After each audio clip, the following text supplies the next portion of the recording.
दोस्तों नमस्कार, मेरा नाम है सुनील कुमार और आप लोगों का बहुत बहुत स्वागत है मेरे YouTube channel journey of special education में। और आज डिस्कस करेंगे हम लोग आइडियोलॉजी पेपर का। और आप लोगों का पहला पेपर हो चुका है और उम्मीद करता हूँ कि आप लोगों का पेपर अच्छा हुआ होगा। और पहले पेपर समाप्त हो गया, उसकी खुशी में आप लोग नेक्स्ट वाला जो अगला पेपर है आइडियोलॉजी का, उसके लिए भी पूरा ज़ोर शोर से आप लोग तैयारी कर रहे होंगे। और उसी तैयारी को और प्लस करने के लिए और अच्छा बनाने के लिए हम आप लोगों के लिए कुछ इम्पोर्टेंट क्वेश्चन जो हैं, शॉर्ट क्वेश्चन हैं, वो लेकर आए हैं। तो आई होप इससे आप लोगों को काफ़ी हेल्प मिलेगा और उम्मीद करता हूँ समझ में भी आएगा। तो चलिए स्टार्ट करते हैं बिना देरी किए हुए। और ऊपर लिखा हुआ है पेपर का नाम, पेपर नंबर, पेपर का नाम लिखा हुआ है। और यहाँ पर आप देख लीजिए, मतलब यहाँ पे लिखा हुआ है इम्पोर्टेंस ऑफ हियरिंग, या जो इसका मतलब होगा सुनने का महत्व जो है, सुनना हमारे लिए क्यों ज़रूरी है। आप लोग सब जानते हैं, जब तक हम सुनेंगे नहीं तब तक किसी चीज़ का रिस्पॉन्स नहीं करेंगे। इसलिए हमें सुनना बहुत ज़रूरी है। हम जहाँ पर रह रहे हैं आसपास का जो साउंड सुनते हैं उसी के अकॉर्डिंग ही हम रिस्पॉन्स करते हैं, उसी के अनुसार हम जब भी जो भी काम करते हैं अपने डेली बेसिस में, अगर वहाँ पर साउंड नहीं है या हम वहाँ के आवाज़ को नहीं सुन पाते हैं तो हमको दिक्कत होता है। इसलिए हमको जो सुनना है, मतलब जो हमारे लिए आवाज़ है या साउंड है, वो हमारे लिए बहुत ही ज़्यादा ज़रूरी है। और हर चीज़ में उसका काम है। अगर हम किसी से बातचीत कर रहे हैं तब भी साउंड का ज़रूरत है, तब भी सुनना ज़रूरी है। और कोई इन्जॉयमेंट कर रहे हैं वहाँ पर भी सुनने का महत्व है। मतलब हर एक जगह पे हमको सुनने का जो सुनने का इम्पोर्टेंस है या महत्व है वो ज़रूरी है, ठीक है ना। तो इसलिए जो लिसनिंग का या हियरिंग का जो इम्पोर्टेंस है वो हमारे दैनिक जीवन और हमारे लाइफ के लिए वेरी इम्पोर्टेंट है। तो इसको नेक्स्ट अगला बढ़ाते हैं। टाइप्स ऑफ ईयर चलेगा, सॉरी पार्ट्स ऑफ ईयर चलेगा। कान के भाग जो हैं वो चलेंगे। आपको पता ही है कि कान के कितना भाग होते हैं। कान के 3 भाग होते हैं, outer ear, middle ear, inner ear. तो आउटर ईयर ये जो है हमारा ये दिखाई देता है, और बाकी का जो कान middle ear and inner ear जो है वो दिखाई नहीं देता है, ठीक है। तो आउटर साथ साथ में हल्का हल्का बताते चलेंगे काम क्या है। तो आउटर ईयर का काम क्या है, आप लोगों को पता है कि वो साउंड को ऑब्जर्व करता है, मतलब साउंड को कलेक्ट करता है। और कलेक्ट करने के बाद वो मिडिल ईयर के माध्यम से, मतलब ईयर कैनाल और मिडिल ईयर से होते हुए जो साउंड है वो इनर ईयर में जाता है। और इनर ईयर में से होते हुए वो हमारे कहाँ पर जाता है, माइंड में जाता है। माइंड में जाने से पहले इनर ईयर में बहुत सारे पार्ट्स होते हैं, जैसे वेस्टिबुला, ये सब जो सारे पार्ट्स होते हैं, इनसे होते हुए तब जाके ये हमारे माइंड में पहुंचता है। और माइंड जस्टिफाई करता है, उसके हिसाब से फिर हम रिस्पॉन्स करते हैं, ठीक है। तो और जैसा कि आप लोग जानते हैं मिडिल ईयर में ही कान की तीनों हड्डियां, जो कान की तीनों हड्डियां हैं वो पाई जाती हैं। ईयर ड्रम पाया जाता है, मतलब कान का पर्दा पाया जाता है। फिर अगर हम इनर ईयर का बात करेंगे तो इनर ईयर में कोक्लिया पाया जाता है, ऑर्गन ऑफ कॉटी पाया जाता है, और ये सारा सब कुछ उसी में होता है, ठीक है ना। तो इसके बाद फिर हम चलेंगे ध्वनि के भौतिक और मनोवैज्ञानिक गुण का बात करेंगे। ध्वनि का भौतिक गुण का बात कर लेंगे तो उसमें आवृत्ति आएगा, मतलब फ्रीक्वेंसी, हाई पिच की आवाज़ जो होता है, हाई पिच, लो पिच, ठीक है ना। तो हाई पिच की आवाज़ हाई फ्रीक्वेंसी पे रहता है, मतलब जो ऊंची आवाज़ होगी वो हाई फ्रीक्वेंसी पे रहेगा। और इसके बाद फिर हम आयाम का, मतलब डायमेंशन का बात करेंगे। तो ये जो है लाउडनेस को बताता है, ये जो आवाज़ है उसके लाउड, मतलब आवाज़ तेज़ कितना है उसको बताता है।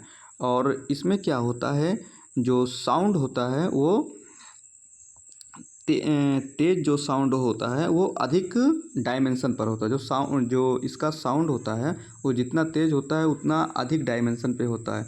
और इसको मापने के लिए हम डीबी का इस्तेमाल करते हैं। डीबी को हम बोलते हैं डेसिबल, ओके। तो चलिए आगे चलते हैं। फिर इसके बाद वेवलेंथ आएगा। वेवलेंथ में क्या होगा, जो आवाज़ ध्वनि तरंग है वो लगातार दो बिंदुओं के बीच की दूरी को बताता है। क्लियर। तो आप यहाँ पर देख लीजिए, जो ध्वनि जो वेवलेंथ होता है या ध्वनि तरंगे होती हैं, साउंड वेव होता है, वो क्या होता है, 2 पॉइंट्स जो होते हैं उनके जो बीच का गैपिंग है उसको वो जस्टिफाई करता है, उसको वो बताता है कि मतलब ये ऐसा है। फिर इसके बाद हम स्पीड का बात कर लेते हैं, वेग जो होता है स्पीड का बात कर लेते हैं।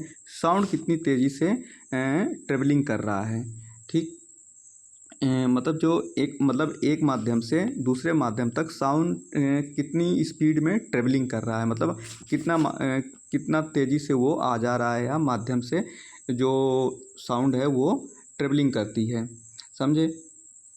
और साउंड बिना माध्यम के, बिना किसी सहारे के आगे नहीं बढ़ती है। तो और फिर स्पीड का बात करेंगे तो वो वहाँ पर स्पीड का मतलब आप लोग जानते हैं, बताने की ज़रूरत नहीं है। और स्टेज का बात करेंगे मतलब चरण, 2 या 2 से अधिक तरंगों के से संबंधित जो स्थिति होती है उसको ये बताता है। फिर लय के बारे में बात करेंगे, मतलब इसको रिदम भी बोलते हैं। तो इसमें ध्वनि की गुणवत्ता का पता चलता है, और लय के द्वारा ही हम विभिन्न ध्वनियों के बीच जो है अंतर कर पाते हैं, मतलब कौन सी ध्वनि हाई है, कौन सी लो है, मतलब तो इसी के माध्यम से हम उतार चढ़ाव जो होता है लय का तो हमको पता चलता है। फिर हम मनोवैज्ञानिक का बात करेंगे। फिर अगर हम मनोवैज्ञानिक का बात करेंगे तो इसमें आ जाएगा पिच, जो ध्वनि का उतार चढ़ाव होता है। लाउडनेस, इसमें ऊंची आवाज़ होती है। ड्यूरेशन, मतलब इसमें समय का बात करता है। तो इसमें किसका बात करता है, टाइमिंग का बात होता है। और सॉरी। और फिर इसके बाद स्थानिक स्थान का बात करेंगे, तो मतलब जो आवाज़ है वो किधर से आ रही है। फिर अगर हम बात करेंगे मास्किंग का, तो मास्किंग का बात करते हैं तो इसमें क्या होता है, साउंड जो होता है वो हमको सुनने में दिक्कत करता है, कठिनाई होती है। खासकर जैसे अगर हम फ़ोन पे बात कर रहे हैं या किसी से बात कर रहे हैं, साउंड वाले एरिया में अगर हम हैं, फ़ोन से बात कर रहे हैं या नहीं कर रहे हैं, तो या पीछे से कोई अदर साउंड, दूसरा साउंड आ गया, तो वहाँ पे हमको प्रॉब्लम होता है। तो मास्किंग में ये होता है। और फिर इसके बाद हम क्लासिफिकेशन का बात करेंगे, जिसको हिंदी में वर्गीकरण कहते हैं। तो क्लासिफिकेशन का बात करेंगे तो क्लासिफिकेशन में आता है एक जन्मजात हेयरिंग लॉस होता है, जन्मजात हेयरिंग लॉस भी होता है, जन्मजात अदर जो डिसेबिलिटी होती है वो भी हो सकता है। तो यहाँ पर हेयरिंग लॉस का बात हो रहा, तो फिर हम ओनली फॉर हेयरिंग लॉस पे ही बातचीत करेंगे। तो जन्मजात जो होता है वो कैसे हो सकता है, वो आनुवांशिक भी हो सकता है, गर्भावस्था के दौरान जो संक्रमण होता है उससे भी हो सकता है, जन्म से समय से पहले जन्म लेना कारण इसमें भी हो सकता है। ये सारे सब कुछ इसमें जन्मजात वाले में होगा। फिर नेक्स्ट का बात करेंगे तो पूर्व भाषी श्रवण दोष जो होता है वो होता है। तो मतलब इसमें क्या होता है, भाषा सीखने से पहले जब श्रवण दोष हो जाता है, तो यहाँ पे श्रवण दोष कर लीजिएगा। तो भाषा सीखने से पहले जब हो जाए तो उसको हम पूर्व भाषा ही कहते हैं। फिर इसके बाद पोस्ट लिंगुअल में हम देखेंगे भाषा विकास के बाद जो होता है, भाषा सीखने के बाद जब हो जाए तब उसको हम पोस्ट लिंगुअल हेयरिंग लॉस कहते हैं। अब हम बात करेंगे और डिग्री ऑफ हेयरिंग लॉस पे बात करेंगे, मतलब कितने डिग्री पे क्या है, कैसे है, नॉर्मल कितने पे है, माइल्ड, मॉडरेट, सीवियर, प्रोफाउंड, ये सब कितने पे चल रहा है। बल्कि ये तो उस वाले एक पहले बता चुके हैं, लेकिन दोबारा फिर से बता देते हैं। तो चलिए WHO के अनुसार ही हम लोग यहाँ पर पढ़ेंगे, और ज़्यादातर पूछा जाता है WHO के अनुसार। और एक गुडमैन भी हैं, दोनों लोगों का सेम है, बस यहाँ पर 15 से 25 है, उन्होंने 10 से 15 कर दिया है, बस यही अंतर है। अगर 10 से 15 पूछेगा तो गुडमैन, और 10 से 25 पूछेगा तो WHO, बस इतना ही अंतर है। बाकी सबका सेम सेम है, दोनों का, गुडमैन का और WHO का, दोनों लोगों का सेम सेम है। खाली ऊपर का जो है 10 से, यहाँ पर 10 से 25 है, उन्होंने इसको दो भागों में बांटा है। पहले 10 से 15 किया है, फिर 16 से 25 किया है। तो इसके लिए आप लोग टेंशन नहीं लेना। और ज़्यादातर जो एग्ज़ाम्स में पूछा जाता है वो WHO के अनुसार ही पूछा जाता है। तो चलिए डिस्कस कर लेते हैं।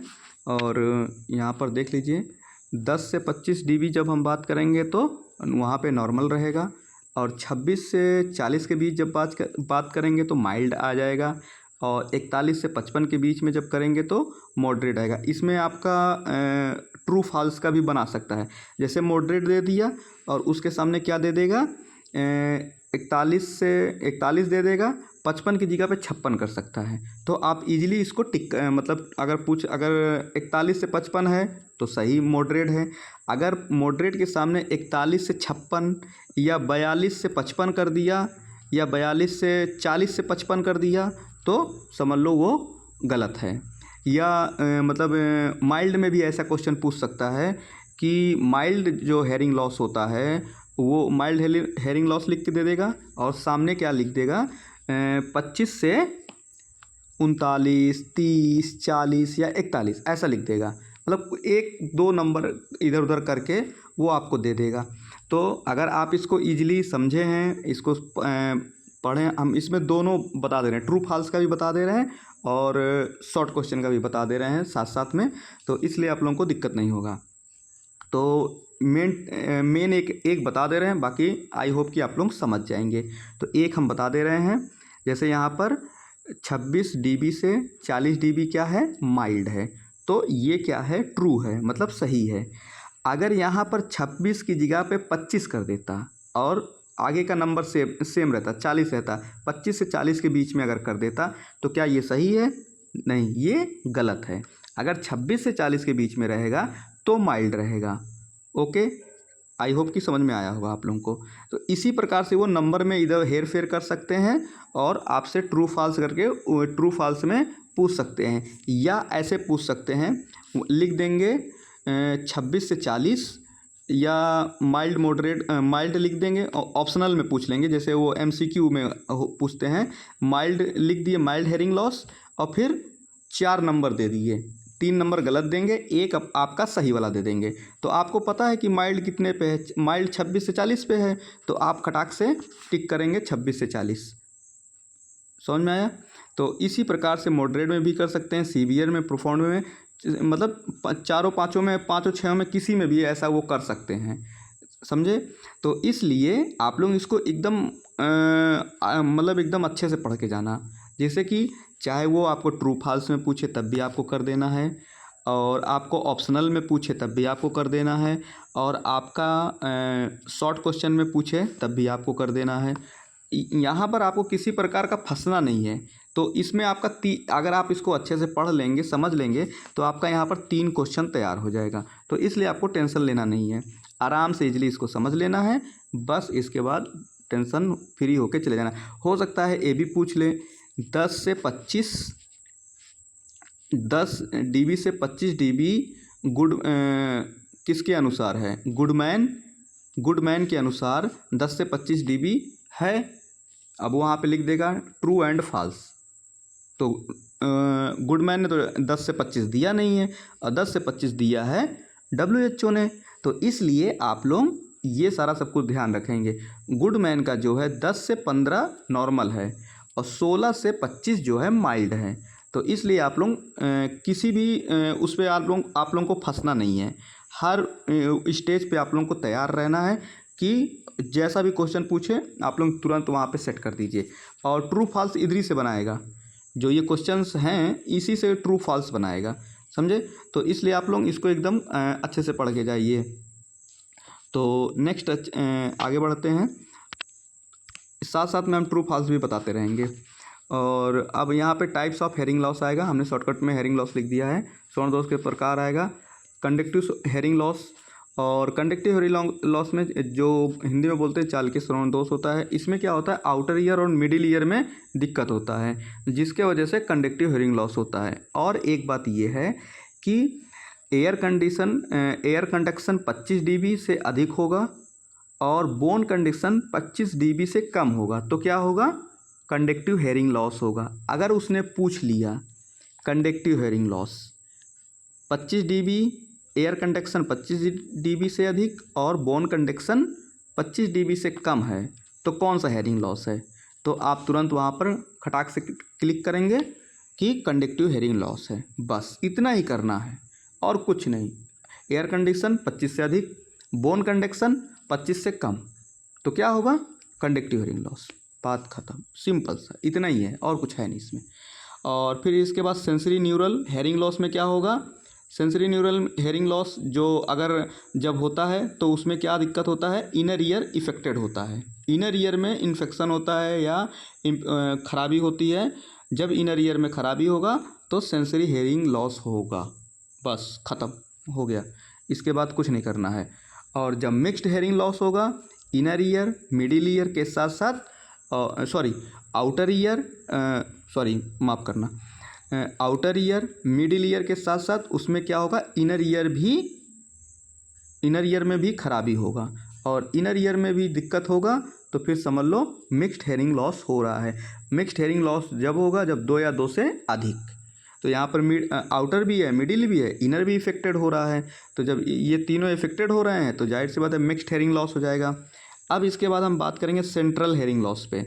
सेंट्रल हेयरिंग लॉस क्या होता है, जो ऑडिटरी जो वो होता है, ऑडिटरी पैथवे, ठीक है ना, जो सुनने का रास्ता है वो जब इफ़ेक्टेड होता है उसके वजह से मतलब जो वो उसमें जब इन्फेक्शन हो जाता है और उसके वजह से हेयरिंग लॉस होता है, तब उसी को सेंट्रल हेयरिंग लॉस कहते हैं। तो उसमें क्या होता है, सेरेब्रल कॉर्टेक्स से जुड़ा हुआ होता है ब्रेन स्टेम, नीचे साइड में होता है ब्रेन स्टेम होता है, उसके बीच में जो ऑडिटरी पैथवे होता है, इन दोनों के बीच में इधर साइड में ऑडिटरी पैथवे होता है, वो जब उसमें जब इन्फेक्शन हो जाता है तो क्या होता है, सेंट्रल हेयरिंग लॉस होता है। ये क्वेश्चन 1 नंबर शॉर्ट क्वेश्चन में पूछ सकता है, तो इसलिए आप लोग इसके लिए रेडी रहिएगा।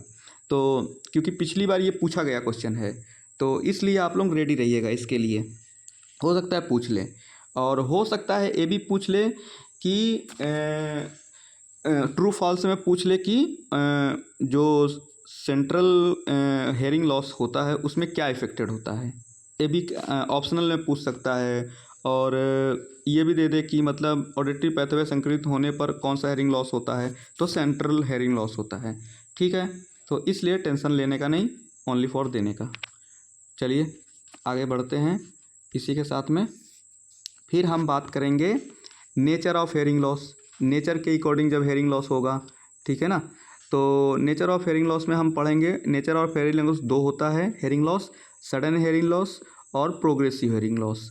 सडन में हम क्या होगा, दुर्घटना होगा मतलब एक्सीडेंट होगा, बीमारी हो जाएगा, किसी आघात मतलब शॉक लग जाना, जैसे होता नहीं किसी को कोई बात अचानक पता चले और वो उससे वो क्या हो जाए, कुछ भी शॉकिंग, जब शॉक लगता है इंसान को तो वो कुछ भी नुकसान हो सकता है।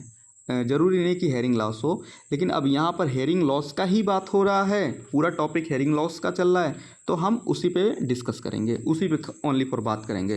तो दुर्घटना से भी होगा, बीमारी से भी हो सकता है। सडन में, सडन हेयरिंग लॉस मतलब अचानक जो श्रवण दोष होता है, तो जैसे मान लीजिए एक्सीडेंट हो गया तो फिर उसमें ऐसा हो सकता है, या कान के बल गिर गए, या सर पे चोट लग गया, सर के ऊपर कुछ गिर गया, बीमारी हुआ कोई, या शॉक लग गया, आघात हो गया, शॉक को हिंदी में आघात बोलते हैं, तो शॉक लग गया, ठीक है ना। तो इस टाइप का अगर होता है तो फिर वो सडन हेयरिंग लॉस के अंतर्गत आएगा।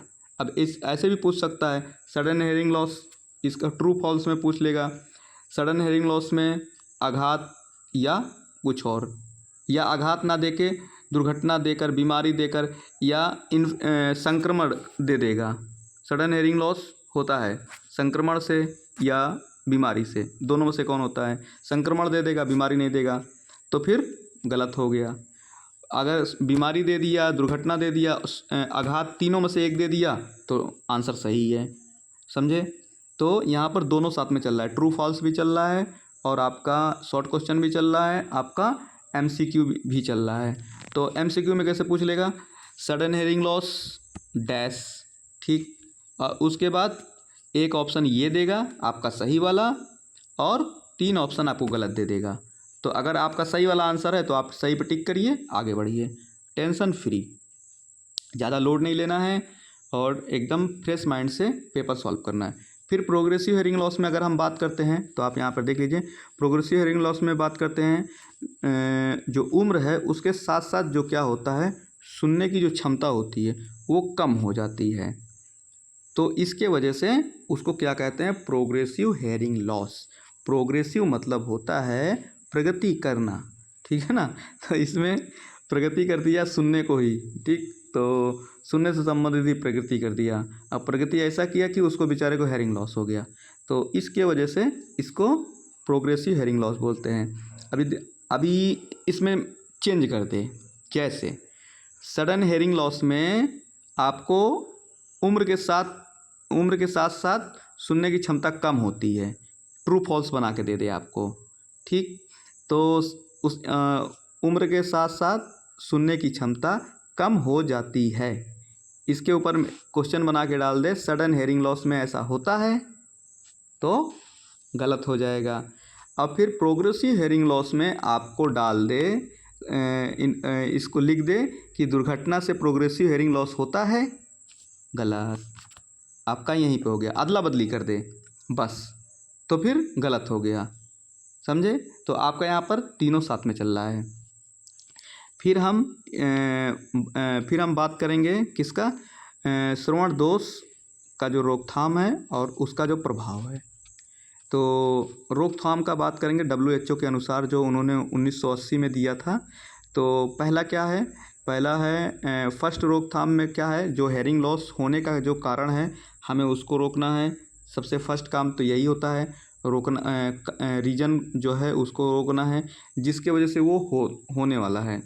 सेकंड का बात हम करेंगे तो जो हेयरिंग लॉस का प्रभाव है उसको रोकने का उपाय करेंगे, जो भी उपाय करना चाहे, मान लीजिए जब हो गया है या नहीं हुआ है तो उसको हमें रोकने का उपाय करना है, कैसे उसको रोका जा सके।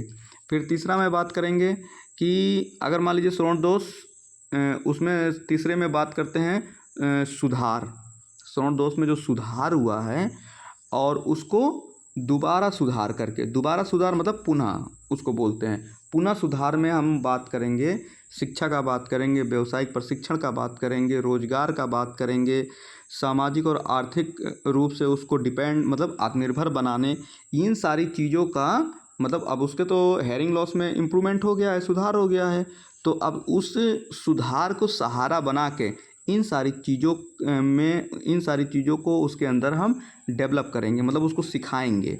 सिखाने के बाद वो क्या होगा, सेल्फ डिपेंड हो जाएगा, जिससे कि उसको किसी प्रकार मतलब ज़्यादा हमेशा मतलब किसी का सहारा का ज़रूरत नहीं होगा।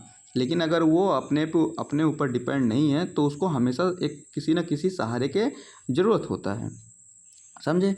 तो इसके बाद श्रवण दोष का प्रभाव का बात करेंगे। श्रवण दोष का प्रभाव कहाँ कहाँ होगा, संप्रेषण में होगा, संज्ञानात्मक में होगा, शैक्षणिक में होगा, व्यक्तित्व में होगा।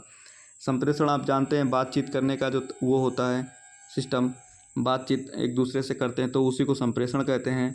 तो जाहिर सी बात है, बच्चा हेयरिंग लॉस से इफेक्टेड है तो उसको बातचीत करने में प्रॉब्लम होगा।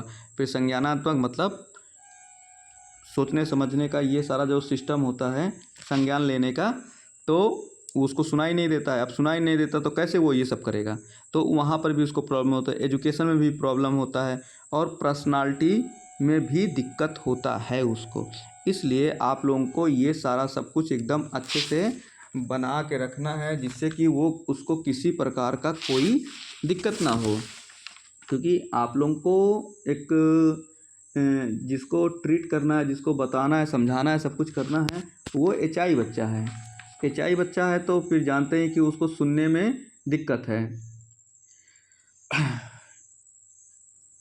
और इसलिए आप लोगों को सारा सब कुछ एक सूटेबल तरीके से करना है, उसको समझाना है सब कुछ अच्छे तरीके से, समझे। तो ये हो गया, संज्ञानात्मक हो गया और शैक्षणिक हो गया और पर्सनालिटी हो गया। पर्सनालिटी में आप जानते हैं कि उसमें क्या होता है कि उसका वो मतलब इफेक्टेड रहता है तो लोग उसका मजाक उड़ाते हैं, अच्छी पर्सनालिटी नहीं है, देखने में ठीक नहीं है, ऐसा नहीं होता है। लेकिन अब उसके अंदर बैड फीलिंग्स आ जाता है, हीन भावना आ जाता है, तो कहीं ना कहीं वो डिसेबिलिटी का ही देन है, तो इसके वजह से ऐसा हो जाता है। और इन लोगों के प्रति जो है, तो उसका मतलब इन लोगों के प्रति मतलब दिव्यांग लोगों के प्रति जो है वो निगेटिव थिंकिंग लोगों में रहता है, जिसका वो शिकार होते हैं और उसका समाज में गलत प्रभाव पड़ता है, लोगों में गलत दृष्टिकोण बनता है, जिससे कि वो उनको समस्या होता है। और फिर बात करेंगे, एक बार दोबारा रिपीट कर देंगे। शैक्षणिक तो आप जानते हैं शिक्षा से संबंधित है। बच्चे को जो भी समस्याएं हैं, और समस्या क्या होगी, बच्चे को बोलने और सुनने की समस्या होगी, और जिसके वजह से उसका एजुकेशन इफेक्टेड होगा। एजुकेशन तो उसको एक उसके अनुसार बेटर एजुकेशन देने के लिए हमें कुछ काम करना चाहिए, कुछ उपाय करना चाहिए, और सूटेबल मतलब अच्छा सा जो एजुकेशन वो होता है, जो शिक्षण पद्धति होती है, सिस्टम होता है, उसको अच्छा करना, फिर इन्वायरमेंट को अच्छा करना, फिर जो इन्वायरमेंट से सहायक जो मटेरियल्स हैं वो, और प्लस में अनुकूलन का इम्पोर्टेंस होता है उनके लिए क्या, सभी के लिए होता है अनुकूलन। जब तक अनुकूलन नहीं रहेगा अच्छे से तब तक कुछ नहीं हो पाएगा। तो ये सारा सब कुछ उन बच्चों के अकॉर्डिंग होना चाहिए। अगर ऐसा नहीं होता है तो जाहिर सी बात है कि उनका ये मतलब ये बच्चे जो हैं प्रभावित होंगे।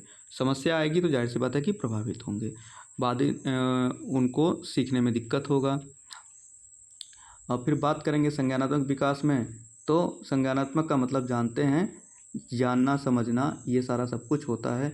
तो इनको क्या करना है, पढ़ना, लिखना, सिखाना, समझाना, ये सारा सब कुछ बाधित होता है। जब समझेंगे नहीं तो जाहिर सी बात है कि आगे का सारा काम बाधित होगा ही, रुकावट आएगा। तो इसके लिए इनका जो कॉग्निटिव डेवलपमेंट है तो इसको डेवलप करना बहुत ज़रूरी है। अगर अच्छे से नहीं डेवलप होता है तो जाहिर सी बात है कि इनको समस्या होगी।